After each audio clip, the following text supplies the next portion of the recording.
Two British scientists are finally revealing the DNA evidence they say helped solve one of history's biggest crime mysteries, the identity of Jack the Ripper. For 137 years, the most infamous killer who ever lived has worn no face and no name, just a nickname whispered out of the London fog. Then a scrap of blood-stained silk, taken from one of his crime scenes and hidden away in a private collection for over a century, reached a forensic scientist. He pulled DNA off it. Real, testable, modern DNA. DNA from a shawl recovered at the scene of one of his crimes has incredibly found a 100% match. And when the result finally resolved on his screen, it did not point to a prince, a surgeon, or a secret royal. It pointed to one man the police had already suspected back in 1888. This is his name: the Forgotten Shawl. To understand how we got to that moment in the lab, you have to go back to one object almost nobody believed was real. It is a length of patterned silk, stained and worn, said to have been carried away from the scene of the fourth canonical murder, the killing of Catherine Eddowes. The story attached to it is thin and strange. A police officer at the scene supposedly pocketed it, took it home, and it sat folded in his family for 100 years. Passed quietly from one generation to the next. Here is the problem with a story like that. The Ripper case has always attracted relics: knives, letters, scraps of cloth, every one of them claiming to be genuine, and almost every one a fake churned out to cash in on the legend. So, when this shawl finally surfaced, most serious historians barely looked up. Just one more piece of Ripper merchandise. Auction houses moved these things all the time, and collectors quietly suspected most of them were worthless. Then, in 2007, a man named Russell Edwards bought it at auction. Edwards was not a detective, and he was not a scientist. He was a businessman, a self-taught obsessive of the kind this case has always bred. But he was convinced the silk was authentic, and he decided to do something nobody had seriously tried: to drag a Victorian murder relic into a modern forensic lab and see what it still carried. He was, by his own account, ready to stake everything he had on it. To do that, he could not lean on hunches or old newspapers. He needed someone who could read the dead. The genetic time traveler. The someone was Dr. Jari Louhelainen, a molecular biologist who specialized in pulling genetic information out of samples that are old, damaged, and half destroyed. That is a narrow and brutal skill. Forget the spotless labs of a television crime drama. This was silk more than a century old, touched by unknown numbers of hands, exposed to air, damp, and time. Everything that should have scrubbed it clean. If one usable strand survived at all, it would be a small miracle, and everyone involved knew it. Louhelainen went straight for the stains, and he was hunting one specific thing: mitochondrial DNA. Let me explain why that matters, because the whole claim hangs on it. Most of your DNA is a shuffle of both parents, and it shatters and decays as the decades pass. Mitochondrial DNA is different. You inherit it only from your mother, who got it only from hers, in an unbroken female line reaching back generations. There is far more of it in every cell. It is far tougher, and it survives when ordinary DNA is long gone. It is a genetic time traveler, able to carry a signal across a century when nothing else can. The first test was simple. Was the shawl even connected to the murder at all? The team tracked down a living descendant of Catherine Eddowes through the female line and set her mitochondrial DNA against the blood dried into the silk. According to the study, it matched. The shawl had been there, soaked in the victim's blood, but the blood was only half of what they say they found. Mixed into the stains were traces of other material, including semen.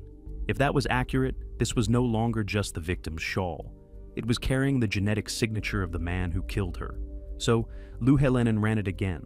He found a living descendant, again through the female line, of one particular 1888 suspect, bent over the readout, and waited for the sequence to resolve.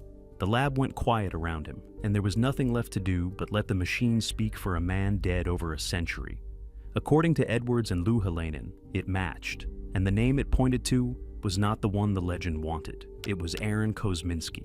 If a stained scrap of fabric surviving 137 years to name a killer is the kind of story you want more of, take 1 second right now and subscribe. It is the single thing that keeps investigations like this one coming your way. A familiar name. That name means nothing to most people, and that is exactly what makes it land wrong. Aaron Kosminsky? Not a duke, not a royal physician, not a celebrated painter with a secret. To the public who have chased this case for over a century, he is a nobody. But to the officers working the streets of Whitechapel in 1888, that name meant everything, because Kosminsky was already near the top of their own list.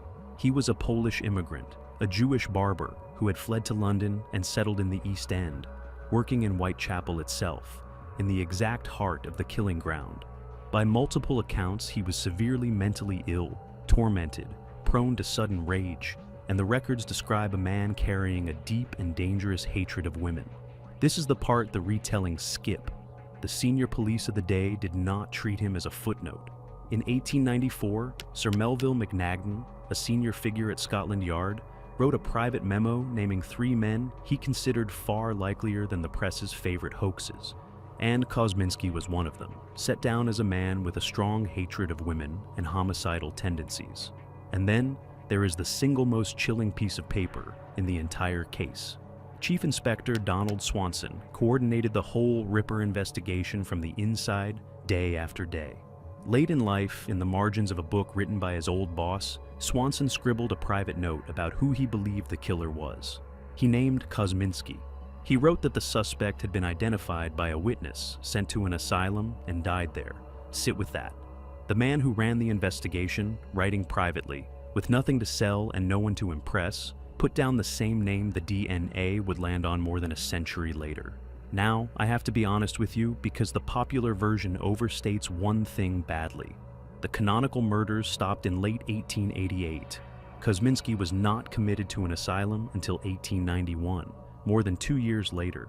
So the timeline is not the clean, instant switch you sometimes hear. The location fits, the suspicion fits, the DNA claim fits, the clock does not. Quite. So if the police were this sure, why was he never charged? The answer is buried in the world he hunted through. Whitechapel's nightmare. To understand how a man could kill again and again and simply vanish, you have to see the London of 1888 for what it was. Not the tidy city of top hats and hansom cabs from the films, but 2 cities wearing one name. In the west, wealth and wide, clean streets. In the east, and above all in Whitechapel, one of the most crowded and desperate places on earth. Hundreds of thousands of people were packed into the East End, into a tangle of narrow lanes, unlit courts, and blind alleys. The air hung thick with yellow-brown fog, river mist braided with coal smoke from countless chimneys. And on the worst nights, you could lose sight of your own hand. For a predator, that fog was a gift, a disguise the city handed out for free every night. Even the gas lamps drowned in it, throwing halos that lit nothing. Poverty here was not hardship. It was a slow sentence.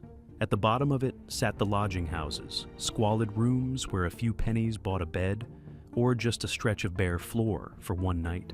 For the women who would become his victims, life had shrunk to a single nightly problem. Find those few coins before the doors shut. That is the detail the legend gets wrong. These were not the glamorous figures the movies invented. They were middle-aged, poor, worn down. Women trying to survive one more day, out on the foggy streets late at night because the only other option was the cold. Their desperation is what made them reachable. They would trust a stranger for a moment, and they had fallen so far that days could pass before anyone even noticed they were gone. And the place did not just hide the killer, it worked for him. No radios, no forensic science. The police carried a whistle and a wooden truncheon. In that maze, a man who knew the alleys and the exits could do something monstrous and be swallowed by the crowd in under a minute. He did not need to be a genius. He needed to be one of them, to know which doorway swallowed sound, which alley had no far end, and which faces would never be reported missing.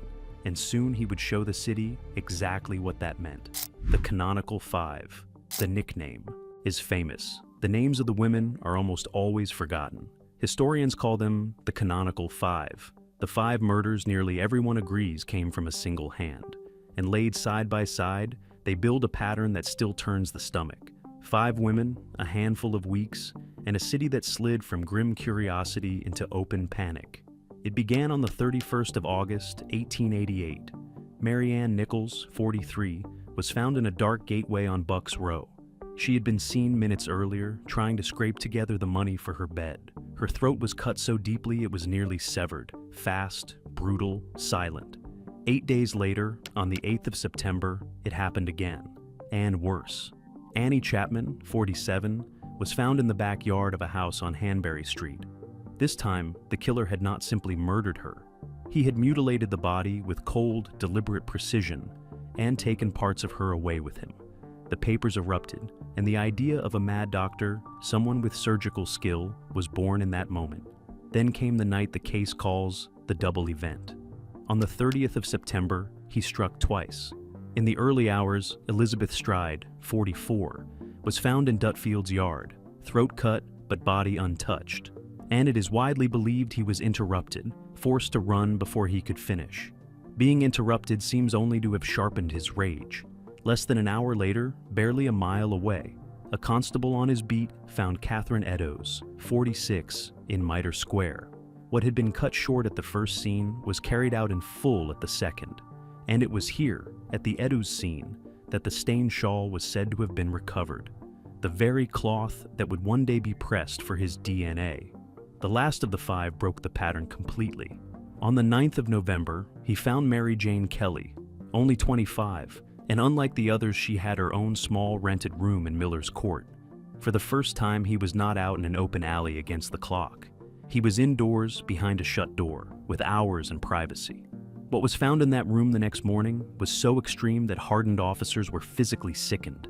It was the horrifying peak of his rage. And then, without warning, it all stopped. Letters from hell. The killings were public, savage, and terrifying, so the whole country was screaming one question. Where were the police? They launched one of the largest manhunts in the nation's history, flooding Whitechapel with officers, questioning thousands, chasing every lead, and they were beaten, in large part, by the century they were trapped in. Almost every advantage we take for granted in a modern investigation simply did not exist yet. There was simply no forensic science. The very idea of a protected crime scene barely existed. When a body was found, crowds pressed in, reporters trampled the ground, and whatever traces there were vanished within minutes. No fingerprints, no blood typing, only eyewitnesses stumbling through the dark, one describing a shabby man, the next a respectable one. Testimony that canceled itself out. And the maddening part is that they did find things and had no idea what they were holding. Near the Eddowes scene, officers found a torn, bloodied piece of her apron. On the wall above it, someone had chalked a short message. A crude line blaming the Jewish population for a crime they would not, it said, be blamed for. Was it left by the killer or by no one connected at all? We will never know, because the commissioner, Sir Charles Warren, feared the words would ignite anti-Jewish riots in that powder keg district and ordered them scrubbed away on the spot. One of the only physical messages ever tied to a scene was washed off a wall before it could even be photographed. Then came the letters.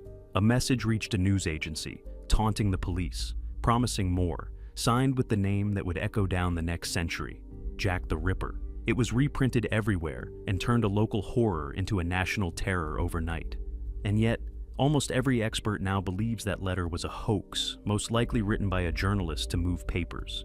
It worked, and it poisoned everything, burying the investigation under a landslide of imitation letters and dead-end leads. But while the public chased phantom doctors and royal conspiracies, the police were quietly keeping their own short list of real suspects, and 3 names on it would not go away. One was Montague Druitt, a barrister who took his own life just after the final murder. One was Severin Klosowski, who later poisoned 3 wives and hanged for it. And one was Aaron Kosminsky, watched, suspected, living dead center in the killing ground, and never once charged. The reason why is the piece that still breaks this case open today. The unproven chain. Here is that reason. Back then, suspicion alone could not put a man in the dock. No confession, no witness willing to swear to it in court, no forensic thread tying him to a body. So, the police watched Kosminsky and did nothing until his own family finally had him committed and the streets went quiet on their own. Which brings us right back to that silk in the lab, and the question that should close the whole case, except it doesn't. And this is where I need you to think for yourself. The moment the findings were published in a peer-reviewed journal in 2019, other scientists came out swinging, and their objections are not easy to wave off. start with the object itself. There is no documented chain of custody proving the shawl was ever at the crime scene in 1888. The link is essentially a family story, and a fine silk shawl would have been a strange, costly thing for one of these desperately poor women to own. If the cloth was never there, nothing else about it matters. Then there is contamination. The silk is around 137 years old and has passed through the hands of police, collectors, auction staff, and the modern team. Critics argue there is no way to be certain the DNA belonged to the killer at all, rather than to any of the many people who touched it over the decades. A century of well-meaning hands may have written their own DNA over his. And there is the science itself. Mitochondrial DNA is powerful for survival, but it carries a catch that quietly undercuts the headline. It cannot single out one individual. Shared down entire maternal lines, a single match can be common to a great many unrelated people. Critics also note that the full genetic data was never released for independent experts to check. And in forensic science, that is a serious wound. A match you cannot verify is not proof, it is a claim. So, where does that leave us? With the strongest circumstantial case ever built against a single man, the location, the police suspicion, the private notes of the officers who were actually there, and a DNA analysis that lines up with all of it. And at the very same time, with an evidence trail a careful skeptic can pull apart thread by thread. The name is Aaron Kosminsky. Whether that is finally the answer, or just the most convincing story we have ever told ourselves, is the one question the science still cannot close. So, I want to hear from you. Do you believe the shawl has finally named the real Jack the Ripper? Or do you think the actual killer is still out there in the fog, uncaught, watching all of us guess? Tell me in the comments below, and if you want more investigations that dig this deep, subscribe and stay with me.